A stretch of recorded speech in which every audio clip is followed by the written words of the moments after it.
Enrio episode 4, judul Gelisah. Cerita pendek karya Pupu Fakhrurozi, dibacakan oleh penulisnya sendiri. Tidak ada lagi nama Puka di hati dan pikiran Enrio. Semua tentangnya sudah disterilkan, meski membutuhkan waktu yang cukup lama.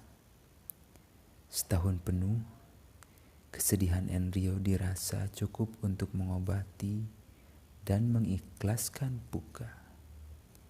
Enrio mulai belajar membuka diri dan bersosialisasi dengan orang-orang di sekitarnya. Tidak dapat dipungkiri, masa-masa Puka masih sedikit menghantuinya. Tetapi hati nuraninya mendorong untuk lebih memikirkan dan memprioritaskan hal yang lebih bermanfaat untuknya. Enrio mulai melebur kembali dengan sahabat dan kerabatnya, sembari memikirkan kembali tugas akhir kuliahnya. Ya, Enrio saat berpisah dengan Puka sedang pada masa semester akhir. Enrio memutuskan 6 bulan setelah lulus S1 untuk melanjutkan studinya. Sambil kuliah, Enrio juga belajar mandiri bekerja untuk masa depannya. Pagi itu, Minggu 12 Maret 2017, Enrio merenungkan sesuatu yang tidak biasa. Sebelumnya, seminggu full Enrio cuti dari kerjanya karena ingin memfokuskan tugas akhirnya yang masih belum rampung. Karena beberapa alasan yang mungkin dikambing hitamkan oleh pikiran Enrio sendiri. Tetapi apa yang dilakukan Enrio selama seminggu itu?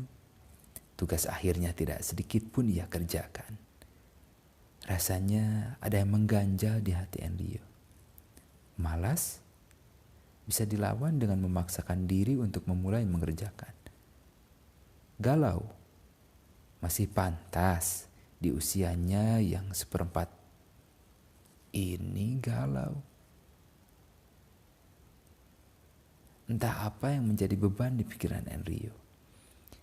Gelisah mungkin kata yang hampir tepat dirasakan oleh Enrio. Minggu pagi itu tiba-tiba saja ia merenungkan sesuatu. Maknya abi teh rek ieu wae.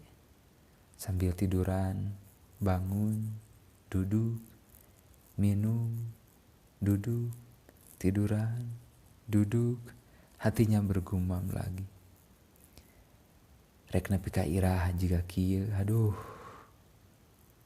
Rasanya begitu sulit untuk konsentrasi, baik terhadap pekerjaan atau kuliahnya. Pagi itu, Enrio memutuskan untuk olahraga. Memang dia tidak begitu jago di bidang olahraga. Dia hanya suka jogging dan lari kecil saja. Enrio biasa jogging di daerah Gasibu, Bandung.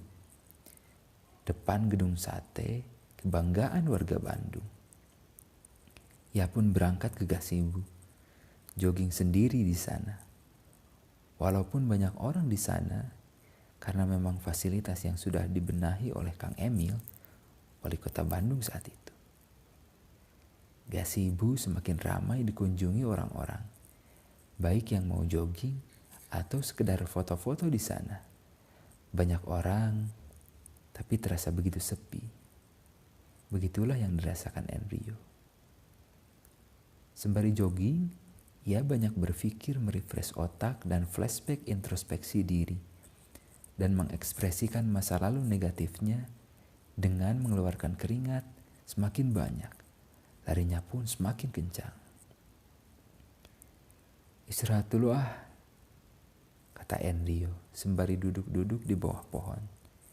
Enrio melihat semakin siang, semakin banyak yang jogging. Maklum, tadi sekitar jam 6 pagi hanya segelintir orang saja yang olahraga. Setelah merasa cukup, Enrio pun pulang dengan membawa kesegaran dan sedikit kelelahan. Di jalan pun Enrio sempat-sempatnya bertafakur. Yang bikin saya jalan ke gazebo tadi siapa ya? Terus sekarang pulang, habis keringetan, kecapean, siapa yang nyuruh pulang ya? Pikiran nyeleneh itu muncul berkali-kali. Lah, yang bikin aku gelisah ini siapa ya? Yang bikin aku segar abis jogging siapa ya? Muncul beberapa pertanyaan dalam benaknya sendiri tentang dia dan takdir yang ia rasakan. Enrio mulai menghubung-hubungkan dengan kegelisahan dan keresahannya selama ini. Allah. Nama itu yang muncul di hati Enrio. Bukan dirinya, bukan kuliahnya, pekerjaannya, kebahagiaannya, tetapi Allah. Dia yang menghendaki aku bergerak. Allah yang menghendaki aku gelisah. Hakikatnya semua darinya. Yang bikin aku berpikir kayak gini juga Allah. Enrio pun akhirnya menyadari yang selama ini membebaninya. Kegelisahanku ini karena aku kurang bertawakal kepada Allah. Aku terlalu membanggakan otakku.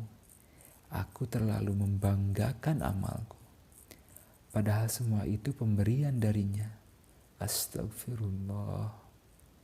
Mulai saat itu, Enrio selalu menyertakan Allah di setiap hembusan nafas dan amal perbuatannya. Karena ia sadar, ia fakir, tidak punya apa-apa. Biarlah Allah yang mengurusnya. Dan tugasnya hanya beramal baik, berdoa, ikhlas dan tawakal di setiap apa yang ia kerjakan.